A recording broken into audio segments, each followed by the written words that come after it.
Think about heart failure for a second. Yeah. Where the heart just struggles. It can't pump blood like it should. It's pretty devastating. It really is. Now imagine that same thing happening, but in a cow. Yeah, It's surprisingly complex, really tough on the animals. absolutely. And it shows how even these big, strong-looking animals can be quite delicate. You get this mix of factors. Could be something like, a swallowed nail, believe it or not. A nail. Serious? Yeah, or even just the air they breathe way up high in the mountains, or their genetics. It can all hit something as basic as the heart. Right.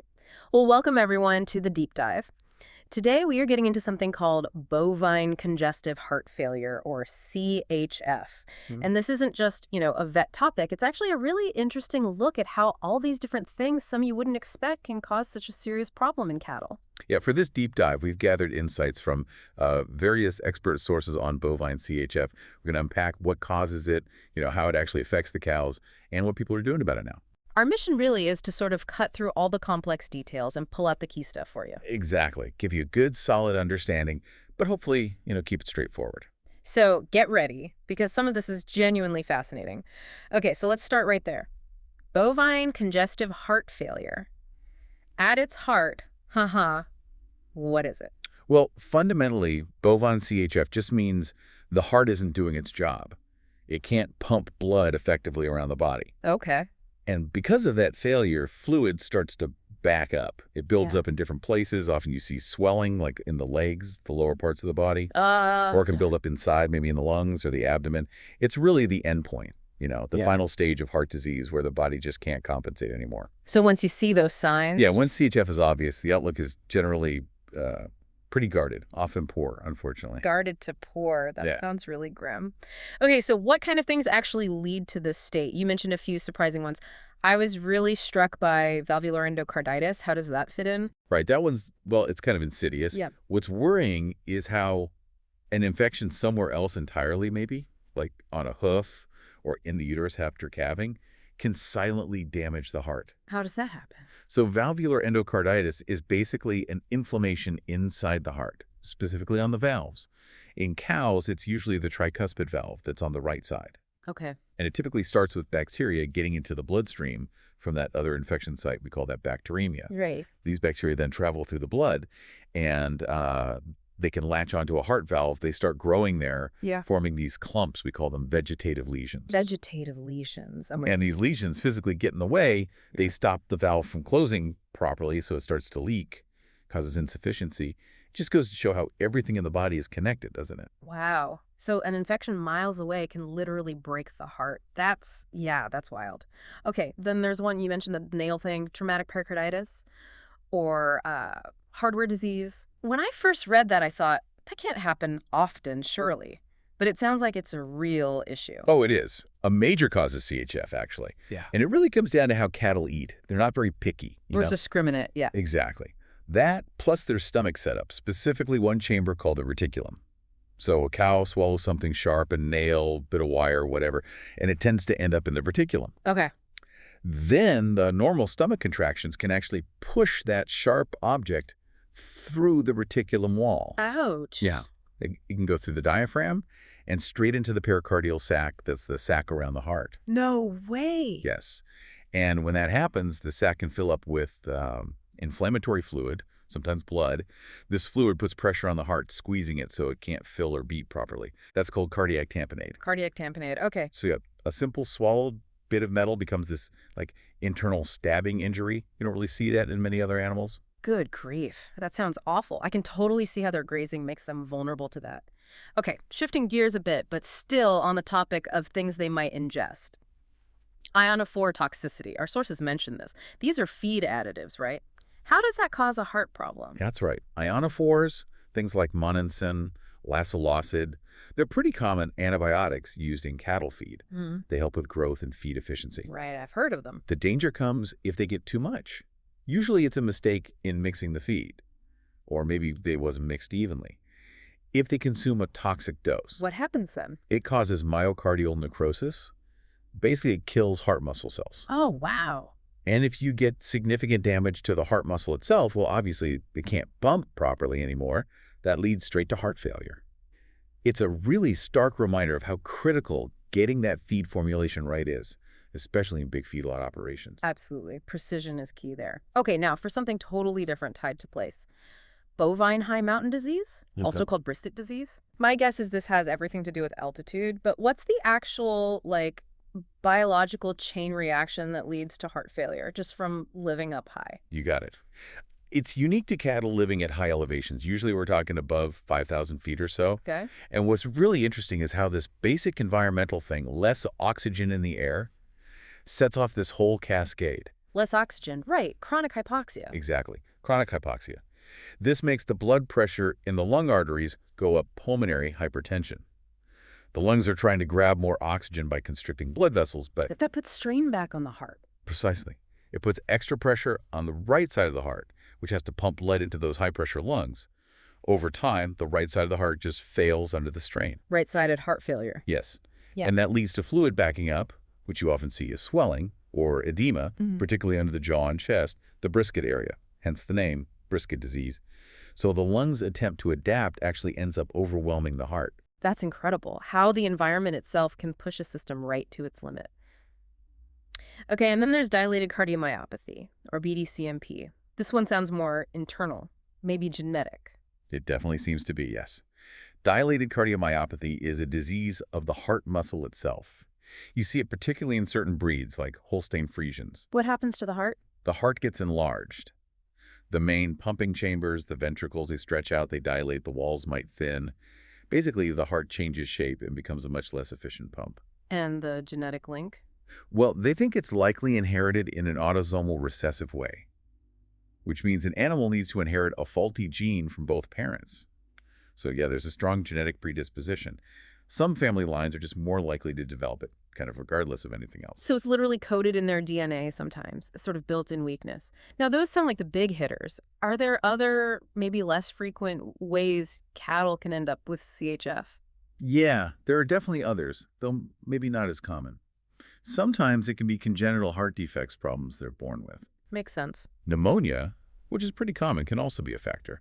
Severe lung inflammation can increase that pulmonary artery pressure we talked about, adding strain to the heart. Ah, another lung-heart connection. Right. In older cattle, sometimes cancer can be involved, either directly affecting the heart or indirectly.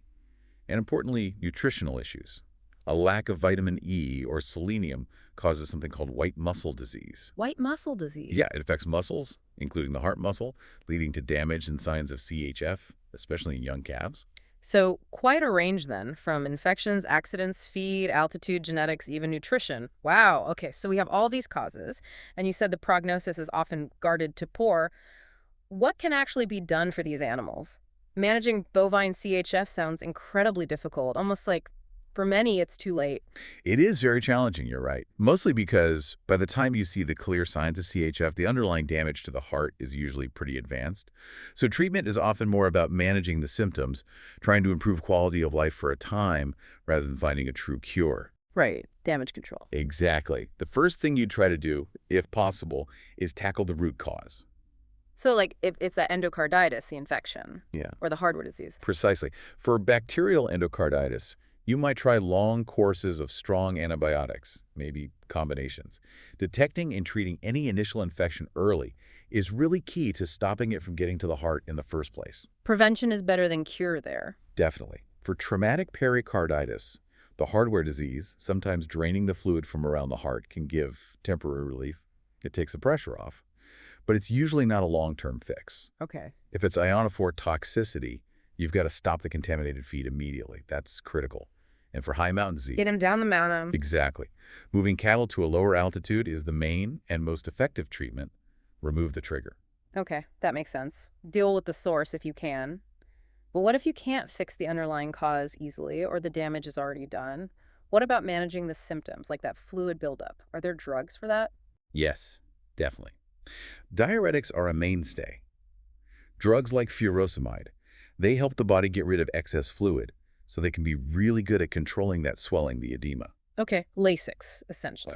Furosemide can also help relax blood vessels in the lungs, which can improve oxygen levels, but you had to be careful. How so? Well, if you pull off too much fluid, you can actually make the heart's output worse, and you can mess up their electrolytes, potassium, sodium levels, and that can trigger dangerous heart rhythms, arrhythmias. So it's a real balancing act. Delicate balance, yeah.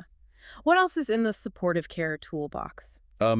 Sometimes vets might use drugs called cardiac glycosides, like digoxin.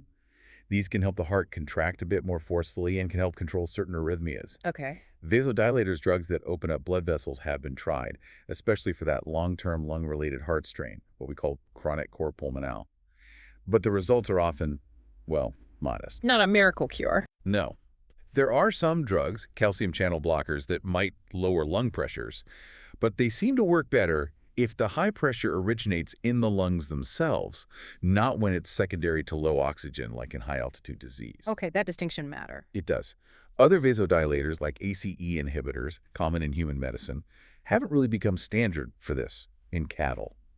And of course, keeping electrolytes balanced is crucial, and providing specific nutrients if there's a deficiency, like the vitamin E and selenium injections for white muscle disease. It really does sound like most of this is about managing, making them comfortable, buying time, rather than reversing the actual heart failure itself. Like often the reality, yes. So given how severe this is, what are the sort of the final decisions that owners often face? It sounds like it must be a really tough spot. It is, and this leads to the hard truth. In many cases of CHF, the heart damage and the symptoms are just too severe. They're irreversible. So salvage slaughter or euthanasia is often the most humane and practical option. Right. It's a difficult decision, obviously, but given the poor prognosis, the animal's welfare, and also the economic realities, especially for conditions causing ongoing suffering, it's often the necessary one. That's a sobering reality. But let's talk prevention for a minute, especially for those conditions with the genetic links you mentioned. That feels like an area where science could really step in. Absolutely. And this is where things are getting quite interesting and, frankly, impactful. For conditions like bovine high mountain disease and dilated cardiomyopathy, where genetics plays a clear role, genetic selection is becoming a really powerful tool. For high mountain disease, breeders can actually measure the pressure in the pulmonary artery, the PP test in young bulls. Okay. And by testing bulls and tracking family history, they can select breeding stock that are less likely to develop the condition at altitude. For dilated cardiomyopathy, too, genetic tests are becoming available to identify carriers or susceptible animals. So you can breed away from the problem. Essentially, yes. You can proactively reduce the chances of it appearing in the next generation. It's about building healthier, more resilient herds from the ground up. That must have huge economic implications too, right? Especially thinking about like feedlots where they're pushing for fast growth. Huge. CHF is actually becoming a bigger problem in feedlot cattle. These animals are often bred and fed for maximum rapid weight gain, and that can put extra strain on their systems. Losing animals to CHF represents a significant economic loss. Right. And while you could technically do surgery for some birth defects of the heart, it's almost never economically feasible in a production animal like cattle. Not practical on a large scale. Not at all. So that really underlines why prevention, whether through genetic selection or really careful management of things like feed and environment, is so critical. It cuts down on suffering and it cuts down on financial loss. Well, this has definitely been a deep dive into bovine congestive heart failure. We've covered a lot of ground. We have. From, swallowed nails, hardware disease, and hidden infections, to the air they breathe at altitude, and even their own genetics. All these diverse paths leading to the heart failing, fluid buildup, and that tough prognosis. And the management challenges, often focused on easing symptoms rather than a cure. Exactly. And while we focused on cattle today, it really makes you think about the bigger picture, doesn't it? It does. These underlying ideas, how environment or infections, toxins, genetics, how they can all impact how well an organ works. That's universal. It's a good reminder of that constant balancing act going on inside any living thing, including a cow's heart. Needs to stay in balance to function. No, it really does. And maybe as we wrap up, here's something to chew on. Think about these advances, like the genetic testing for high mountain disease or dilated cardiomyopathy. What does that mean for the future, for animal welfare, for how we farm, the economics of it all? Wow. When we can actually use genetics to try and prevent these really severe conditions before they even start. Yeah, and how do we balance that potential with the difficult choices we still face now, like salvage slaughter or euthanasia for animals that are already suffering from irreversible damage? Especially in those large-scale settings like feedlots, where the economics are so stark. It's a big question, isn't it? As we learn more, as our knowledge gets deeper, what's our responsibility, really, to actively use that knowledge to shape the health of animal populations? Definitely something to think about. Indeed. Something to mull over until our next deep dive.